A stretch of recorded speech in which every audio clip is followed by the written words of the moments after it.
Hi all, welcome back to my channel Aadya's vlogs. నేను మీ గాయత్రి. ఎలా ఉన్నారండి అందరూ? ఈ డ్రెస్ ఆద్యకి ఎలా ఉందో తప్పకుండా కామెంట్ చేయండి. ఇది వాళ్ళ నానమ్మ ఆద్య కోసం స్టిచ్ చేశారు. నాదొక ఓల్డ్ చున్నీ ఉంటే కలర్ బాగుంది, బార్డర్ బాగుంది కదా అని ఇలా రీమాల్ చేయడానికి ప్లాన్ చేసి కట్ చేశారు. ఆద్యది ఒక గౌన్ ఉంటే మేము దాన్ని రిఫరెన్స్గా తీసుకుని దాని కొలత బట్టి కట్ చేసేసారండి. అందుకని నేను కొలతలేని చెప్పట్లేదు.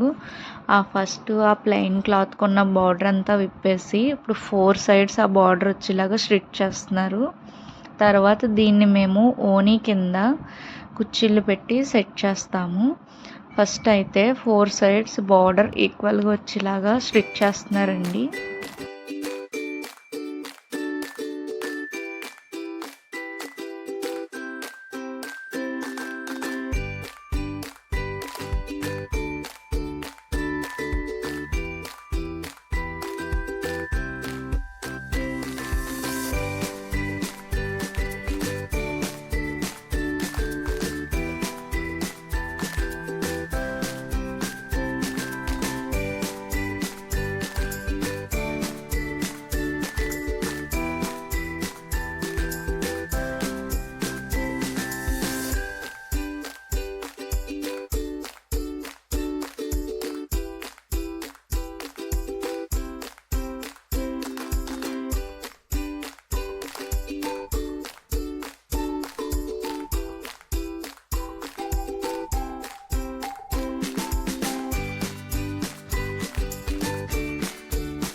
మేమైతే 4 సైడ్స్ స్టిచ్ అయిపోయాక ఒక్కసారి కుర్చీలో పెడితే ఎలా వస్తుందో చూడడం కోసం ఇద్దరం డిస్కస్ చేసుకుని సెట్ చేస్తున్నాము.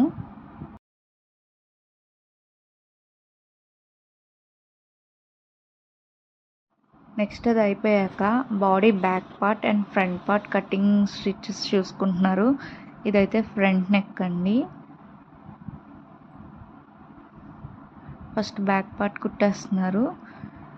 మనం తీసుకున్న లైనింగ్కి మన దగ్గర ఉన్న పీస్ని యాడ్ చేసి స్టిచ్ చేసేస్తున్నారు డైరెక్ట్గా.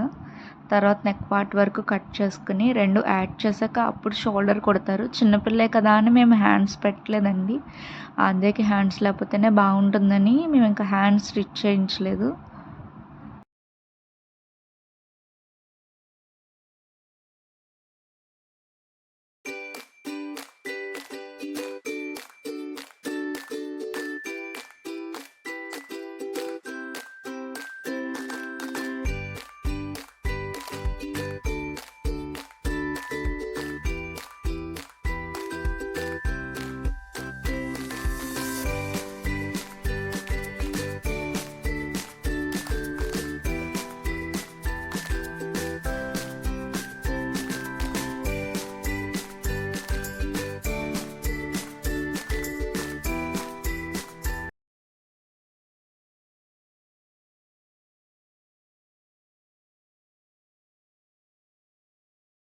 స్టిచ్ అయిపోయాక మొత్తం ప్రాపర్గా కట్ చేసుకుని అలా పెట్టుకుంటే డాట్స్ పెట్టుకుంటే మనకి తిరగడం బాగా తిరుగుతుంది. ఎడ్జెస్లో మడత వేసుకుంటున్నప్పుడు కూడా చాలా బాగా వస్తుంది అనేసి కట్ చేసుకుంటామండి.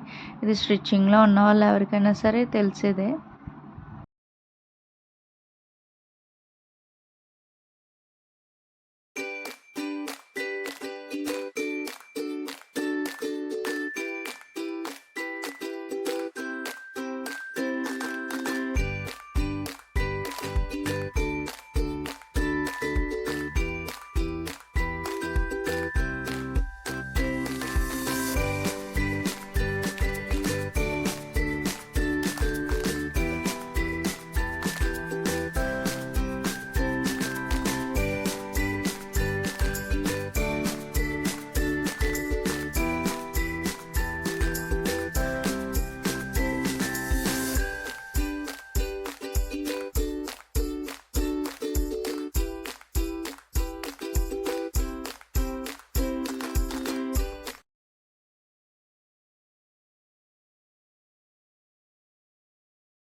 ఎక్స్ట్రాస్ ఏమేమి ఉన్నాయో కట్ చేసుకుని ఒక్కసారి తిరగేసేసుకున్నారండి. లైనింగ్ లోపల నుంచి హ్యాండ్స్ బయటకు వచ్చేటట్టు చాలా నీట్గా వస్తుందనేసి మనకైతే బ్యాక్ పార్ట్ ప్రిపేర్ అయిపోయింది. ఇప్పుడు ఫ్రంట్ నెక్ వెళ్దాము.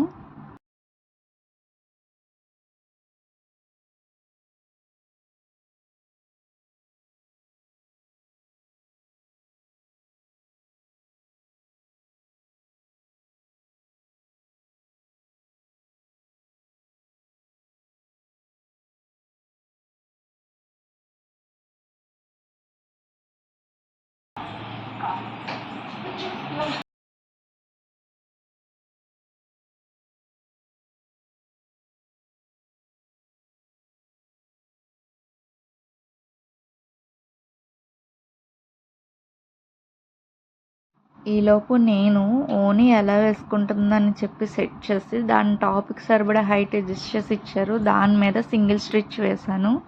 వేసాక దాన్ని మిషన్తో టై చేసి సెట్ చేస్తున్నారు. నడుం దగ్గర నుంచి దాని షోల్డర్కి ఎంతైతే వస్తుందో మా అత్తయ్య గారు ఒకసారి సెట్ చేసి కొంచెం పైకి కుట్టాననేసి అడ్జస్ట్ చేస్తున్నారండి. ఫస్ట్ కింద కుట్టి కట్ చేస్తున్నారు. ఆద్య అయితే ఇంట్లో ఏం కనిపించినా సరే ఫస్ట్ దానికి నచ్చినట్టు ఓనీలాగా వేసేసుకుని తిరిగేస్తుంది. అందుకని వాళ్ళ నాన్నమ్మ గారు స్పెషల్గా ఇది కుట్టడానికి కారణం అదే. ఇంట్లో పిల్లలు ఎవరైనా అలాగే చేస్తారు కదండి. మీ ఇంట్లో పిల్లలు కూడా అలాగే చేస్తారా?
స్టిచ్ చేసాక అనదర్ ఒక సైడ్ అయితే మనకి ఓనీ టైప్ వచ్చేస్తుంది. నెక్స్ట్ సైడ్ ప్లెయిన్గా ఉండకూడదు అనేసి బార్డర్ ఉంది కదా మనకు ఆల్రెడీ వచ్చింది, దాన్ని ఒక హ్యాండ్కి స్టిచ్ చేశారు. ఇంకొక హ్యాండ్కి చేయక్కర్లేదు, మనకి ఇది కవర్ చేసేస్తుంది స్టిచ్ చేసినా కనిపించదు అనేసి. నెక్స్ట్ ఫ్రంట్ పార్ట్కి కుచ్చుల దగ్గర ఇలా యాడ్ చేసేస్తున్నారు, ఒక స్టిచ్ వేసేస్తున్నారు. ఎందుకంటే ఇంకా కదలకుండా అలా ఫిక్స్డ్గా ఉంటుందని. చిన్నపిల్ల కదా, గమ్మున పినిసులు పెట్టినా ఏం పెట్టినా గుచ్చుకుంటుంది కదండి, అందుకనేసి డైరెక్ట్గానే స్టిచ్ చేసేస్తారు. బ్యాక్ అయితే ఫ్రీగా దానికి వదిలినట్టుండి, ఫ్రంట్ అయితే చాలా పర్ఫెక్ట్గా స్టిచ్ చేస్తారు.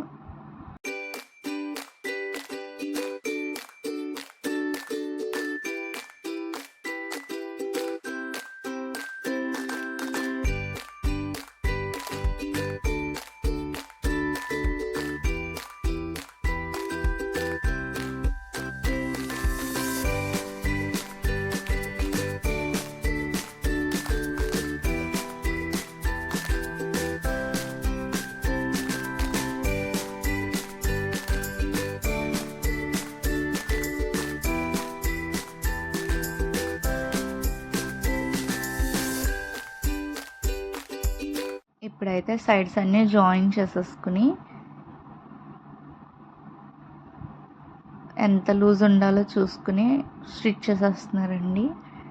నెక్స్ట్ మనకి ఫ్రంట్ పార్ట్ టాప్ అయితే రెడీ అయిపోయింది. కింద అయితే మేమైతే మిడ్డీ మోడల్ అనుకుని దానికి మ్యాచింగ్గా కట్ చేసాము. ఇది ఆల్రెడీ కొంచెం నిలబడుతుంది అనేసి ఇంకా క్యాన్ ప్రిఫర్ చేయలేదు. నెక్స్ట్ ఇంకా డైరెక్ట్గా మిడ్డీ స్టిచ్ చేసేస్తున్నారు విత్ బార్డర్ యాడ్ చేసేసి.